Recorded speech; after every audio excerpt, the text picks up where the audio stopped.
Hello, everyone. This is José García Moreno, and you're listening to Advocate, the podcast of the Academy of Catholic Thought and Imagination. And we have here with us Charles Alvidres. Thank you, Charles, for being with us. Pleasure to be here. Thank you for having me. Charles, could you please let the audience who you are and what you do here at LMU? Sure. My name is Charles. I'm a graduate student. That's part of the counseling program here. I'm currently in my last year of the program, hopefully walking out with a credential as a PPS, which as a counselor in school, with a CWA, working with students with attendance, and will be as a APCC eligible. So hopefully I can, stem out from schools and start getting into clinical settings. Excellent. Thank you. I know that you're the president of the Counseling Graduate Student Association. Can you give us a little bit of a hint of what that position involves and how long have you been in that position? This is my only year as president. Last year I was vice president, and before that I was the VP of operations, which more or less was kind of like a glorified secretary / assistant. For us, I say as a student government as like the most simplistic way to describe it. But for the most part, it's a community service org, serving at first, the immediate community here at LMU, with our counseling program. And then as time went on, it started to get a lot more deeper and a lot more impactful in terms of, our presence in Los Angeles, and just trying to be, that like a level of outreach or kind of expand our presence as LMU Lions within the city of LA. And I'm going to jump in and probably trying to connect a couple of dots here in terms of the extraordinary kind of work that you have been doing here at LMU. Is it in some way, is being the president of the Counseling Graduate Student Association related to your fundraising for the Coalition for Humane Immigrant Rights, CHIRLA? 150%. Yes. I believe last year, leading about halfway through, we all know that we had the fires that struck different parts of LA. And that was really where we felt a calling to create some kind of outreach and have some kind of advocacy. And so we partnered with the Altadena Girls Club, and there our president from last year really led the charge. And we started a fundraiser, and we had a whole service day where we went out and helped out the community and talked to some of the girls that were going through some of these harsh experiences. And then later on in that same year, we held a fundraiser for the Homeboy Industries Art Academy. And with that, we basically held somewhat of like an art gallery here on campus where students would be able to buy the artwork from students from that art academy. And so it was awesome to see us raise those funds. And that really carried over into the initiative that it really took to start the fundraiser in the first place. I think for myself, it was understanding my responsibility as a leader. And really taking that on as part of my identity, right? And understanding that I have the platform to provide bigger impact. So how am I stepping up as a leader? It's very interesting because I'm fascinated with words, and of course, if I'm fascinated with words, I'm a great admirer of poets and poetry. Mm. And Nick Cave actually wrote something about hopefulness, because you said the lack of hope, right? But hopefulness, he says that it's not a neutral thought; it's adversarial. Mm-hmm. That it's actually you have to work towards hope. Mm-hmm. It's not like kumbaya. It's something that you need to work. And he says that when you are in this state of hopefulness, it can be a very lonely place to be, because you need to have this perseverance of faith of what you're doing is going to create an impact. And I think it's in some way I can relate your leadership towards that in that sense, right? We just had a conference. Our CGSA threw a conference, and we had all these speakers, and one of our keynote speakers was actually the founder of CGSA, and he came and he gave a speech about how social justice is something that you're actively doing, right? And there's a difference between the thought or the intent of, going forward and have an impact versus the action of it.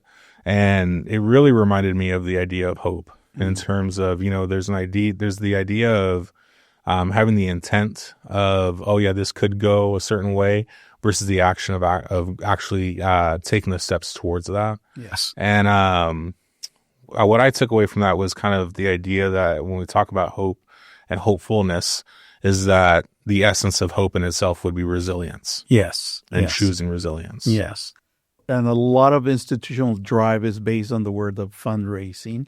And in many ways, you're organizing and you're fundraising. And it's really exciting. And I want to share with our audience that your fundraising activity started with a $500 goal, but grew up over $20,000. So what do you think, Charles, that actually makes people respond to an effort like this? Why it becomes powerful? It was just the amount of impact that it had on the greater part of Los Angeles, and how when we started the efforts, it started on the day of when everything took place in Paramount.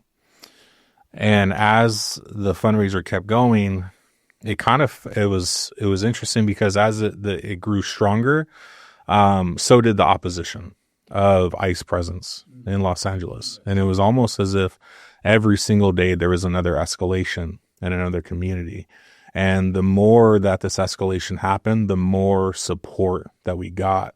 And it was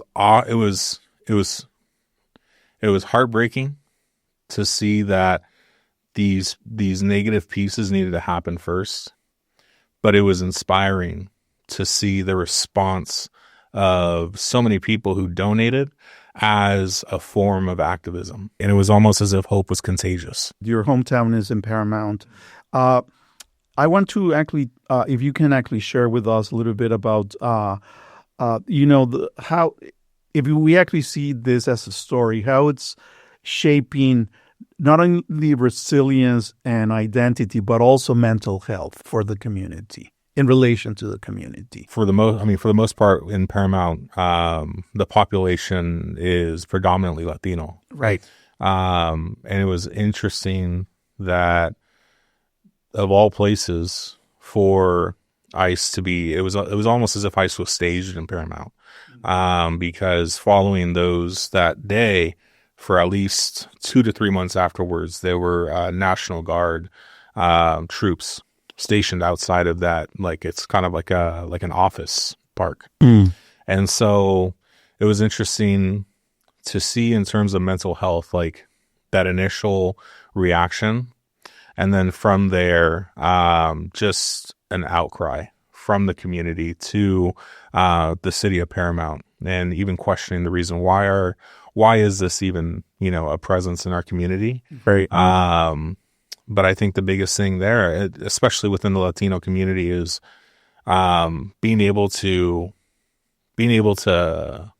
show that kind of passion and show that kind of reaction in the first place. Right. Is such an important piece, because otherwise, from what I've seen, it's almost as if there's a suppression of true emotion, or of actually talking about a certain situation. Mm-hmm. And that's just what I've seen within my family. It's what I've seen within other people's families. Right. Is kind of like people don't want to talk about the elephant in the room. And at least within my family, it's a mix of different political views.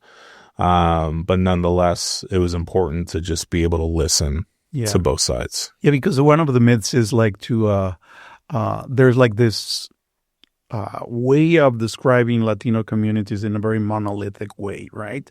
It's like if everyone is behaving the same. There's people that are conservative, people that are liberal, people that are Democrats. It's the whole spectrum, right? And it's like I guess like we tend to stereotype Latino communities in every sense, right? And And of course, that comes with the assumption of creating profiles that are based on stereotypes and images that we have of people that we don't understand because we have never committed to hear their stories, right? And one of the main aspects of doing advocate here is to humanize others through their own stories. And I think that we forget to listen to others, and that is like creates these barriers of perception in terms of how we perceive the otherness, right? So it's very interesting what you're saying because I can assume in Paramount it starts with panic and fear as a collective emotion, right? What is going to happen with my future? Am I going to be able to stay in the country? Am I going to be separated from my family? And then from what I'm understanding that you're saying is that emotionally everything was contained so it wouldn't create pain, constant pain, right, in the state of mind. Do you think that organizing the community is a way to liberate the fears and the frustrations and actually create something that is pragmatical in terms of how you defend your own community and the rights of your community? Definitely. I was someone who went and organized this and worked with people in the community to project everything and get everything out. There were still times when I was on social media and it felt like, oh man, like this is an isolating experience. It feels like everything's right outside your door. Yeah. And people might feel like they're by themselves in this experience, and gathering as a community and generating hope together. It's a way for people to feel seen. It's a way for people to feel heard and know that they're not the only people going through this experience. And the next step to that is how do we build strength together? You know, like how do I help someone from across the street or a neighbor or someone from a different block feel like they're not alone in doing that? What are we doing to advocate for each other? I always want to relate this to, LMU and what LMU can do better. Do you feel that you have been offered the support that you need from this community in terms of your enterprise? Definitely. Within the counseling program and our program directors, Dr. Francis and Dr. Atwater, everything that we do, right, is met with 100% support of not even just, let's, talk about that and figure out, is that something that we want to do? It's always yes, and how can I help? Mm-hmm. And the other part to it too is the organization amongst our community members. I still remember when we came off of CGSA as an org kind of went dormant after 2020. And once I got into the program, I started to realize, oh man, like this has a lot of potential to do a lot of good. And the only way I was able to realize that is just from being. I used to be a student activities director, and I used to lead student council and all this kind of stuff. So when I saw this, I was like, oh, like this is awesome. And so the next step was to organize within our community. And the reason I say that is because it's not just our program directors, but it's my colleagues, it's my friends. It's the people that I'm surrounded by that I talked into joining the organization and spending their time and committing to the organization. It was met with just unwavering support of like, yeah, like let's do this. I'm tired, but let's do this because it's worth it. Were you training to be a counselor in LMU Schools of Education before the raid started? Yes. How did it change your way of understanding or approaching undocumented or mixed status families who have all this kind of fears and anxieties? How did it reframe your view of counseling before and after? I think beforehand, if I were to go into a facility or go into an organization that would have families who were labeled as undocumented, right, or going through that experience, I feel like in the past it's something that I definitely would have been more than intimidated by, right? Not even just as a quote unquote no sabo kid, right? Of, being kind of like an outsider within. But also just from how to work with someone's trauma, right? And one of the pieces that I learned from a trauma and crisis class from Dr. Parham, he had this speaker come in. His name was Franco Vega. And one of the most impactful quotes that I took away from that, and it really went into how I want to work with disenfranchised communities and communities that go through so much pressure, especially in our society. His quote was, "I stopped seeing my clients for their trauma, and I started to see them for the success story that was within that." Right. And the thing that I took away from that was this idea of trying to champion people before they can see the champion within themselves. Right. So what am I doing to help reframe that for others? Or how am I approaching that so that way I'm not making someone else's trauma about myself? Right. Because we can get so caught up with, oh man, like this is so much. Like, I don't know if I can handle this. Well, then I'm just making that about myself, aren't I? Right. Right. So how am I keeping my client, how am I keeping this population in mind of, yes, that is a lot to go through. Now, how can we feel empowered from this? What's the most empowering part of this that we can walk away from and feel like, okay, like, yes, this is what we're going through, but how are we being active agents of change? Yeah. So related to that, and I know that you already answered that LMU has been very supportive, but I just want to elaborate a little bit further on what do you think the role of universities like LMU should play when immigration enforcement actions actually affect their surrounding communities? Is there something else we can do, in your opinion? I think the deeper sense within it is student leadership. Student leadership is so important because we can say and, idealize all these different pieces, right? But again, it's intention versus action. Yes. So how are we as students taking on those different ideals and all these different teachings as a Loyolan university? How are we, taking that in and putting that back out into the community? Yes. Within the School of Education itself, like I know plenty of graduates from master's programs and doctoral programs, and every single one of them inspired me. Every single one. And I think on an individual level, right, that's one way that Loyola has done an amazing job at in providing amazing educational leaders. But I think the next step is definitely seeing how those leaders can come together across programs and create something that, can support our communities. That's beautiful to hear. Thank you for that. Just one utopian question.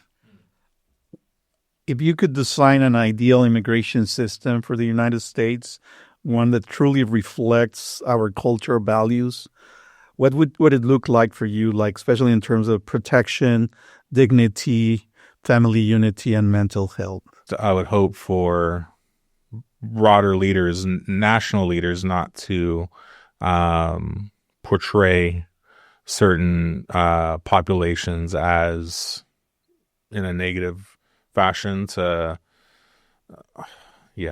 think that I would hope for a leadership that could convey the message that people are more than just these, more than just villains.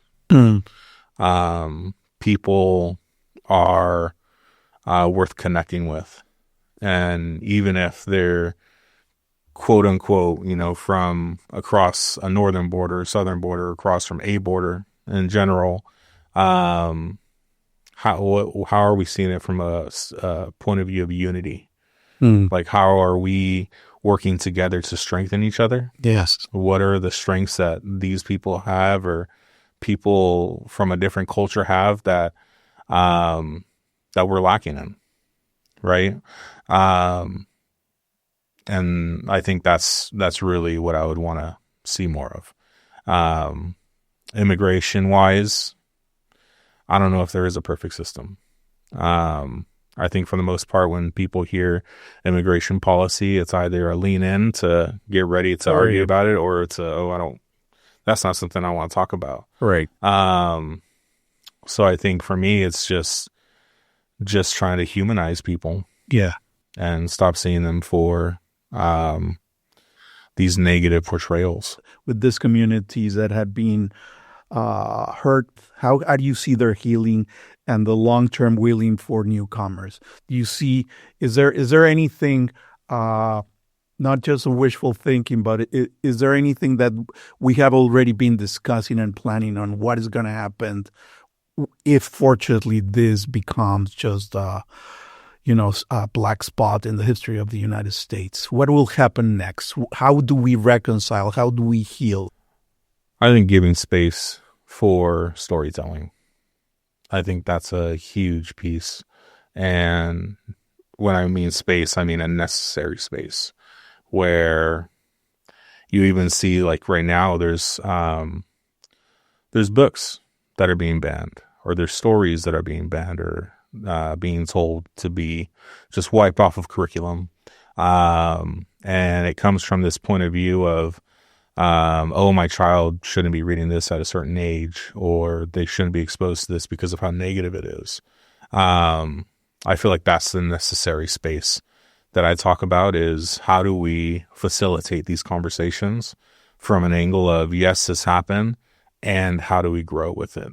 Versus, this happened and it's because of this whole population of people, is versus this population. Like, how do we eliminate the they versus them? I think that is essential in terms of the kinds of the kinds of conversations that need to happen, and the kinds of spaces that need to be held for those conversations. Yes, I think I completely agree. And if I may, and take the lead of what you just opened, the door that you just opened now with storytelling, and how can we integrate that into this new narrative? What can we learn from immigrant communities themselves? How do we create, how we rephrase the image of these communities that have been vilified, as you said? It's got to be seen from a strength-based lens of what are the strengths that any community has. And I just think about that just from my mom's own experience, right? And the only reason why I could say this piece of seeing it from a strength-based lens is because that's all I've ever seen that experience of, in terms of immigrating to a country where you might not know anybody. Right. You might not have any support system, but yet that resilience and perseverance and that idea of holding on to hope was so powerful that it drives entire families, and it creates entire families. And again, I just see that. Yeah, I just see that from my mom's experience. Because when I reflect on it, when she first immigrated over, she was the matriarch of the family, and both of my grandparents stayed in Mexico while she was across the border with herself and her siblings. It was herself and 5 of her younger siblings, and taking care of them and hiding, and trying not to get caught, and living in secret in this little trailer park in San Diego. And every so often, I think it was once every 2 weeks, they would meet at the border. My grandparents would exchange money with them, and then my mom would go back and take care of the family and make sure everyone was going to school and everyone was fed. That I feel like those experiences of listening to these stories, and seeing my mom wow, you're awesome, you're this, you're that, right? And then we go into the next family gathering, and it's like my mom's just another lady. It's just like, oh, she's just one of our sisters, or she's just your aunt, she's just this. And seeing the nuance in that, I think that is so important, of seeing the nuance in someone's ability to exist in a country or within policies that that don't really, that villainize someone or don't see them for who they truly are, for their strength. Yes, yeah, and the beauty and the harmony, and how deeply involved and how deeply Latino communities cherish family. Yes, there's like something that is very truthful about what you're saying, and it just reminds me of how low we have come in terms of decency, of respecting others, that in all senses contradicts essential values, Christian values of feeding the hungry, giving water to the thirsty, right? And it defines, and I think in this new narrative that you're proposing, we need to redefine the word and the concept of hospitality. Yeah. And the more that we talk about it, the more I'm also reminded of conversations I've had within my family of, the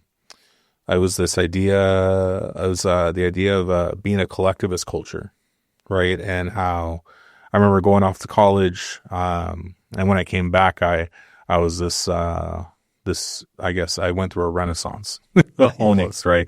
And I came back and I was like, oh no, like I'm a individualist. Like I need to, go and live on my own and make my own money and do all these different pieces. And I feel like so much of what's embedded within American society, almost contradicts the idea of looking out for, feeding the poor, clothing the naked, and, watching out for someone that's of lower status than you. A lot of the times within our culture, it's almost like it's a rat race of like, how much more can I have than the person next to me? And,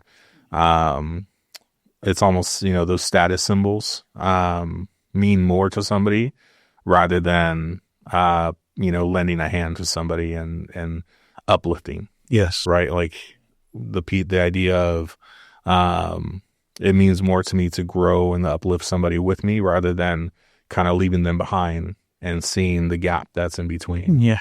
So I think, when you talk about that in terms of, what's some of the things that we're missing, it's hard to also understand that, within our society, at least the ideals that we have and what's important to us as Americans, again, is like almost a clear contrast. Yes. Yeah, absolutely. I was wondering when you were, just to finish up, and this has been a lovely conversation. Thanks so much, Charles, for sharing your own personal story as well. What is your favorite dish that when you were growing up in San Diego?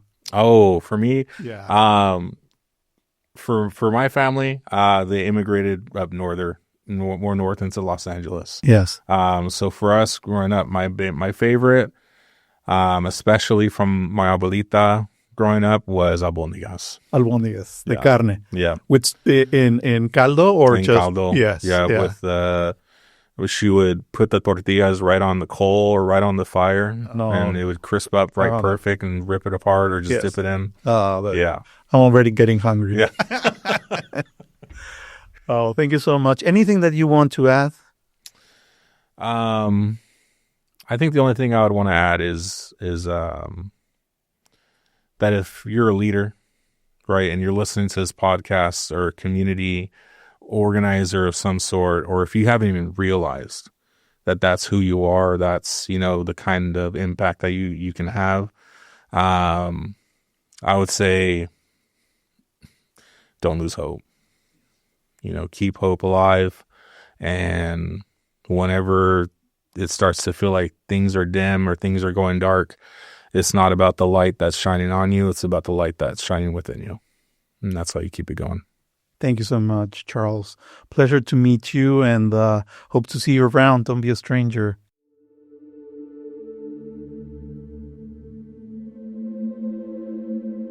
Thank you for listening to Advocate, a podcast of ACT-E. This episode was hosted by José García Moreno and produced by me, Alex Thurner.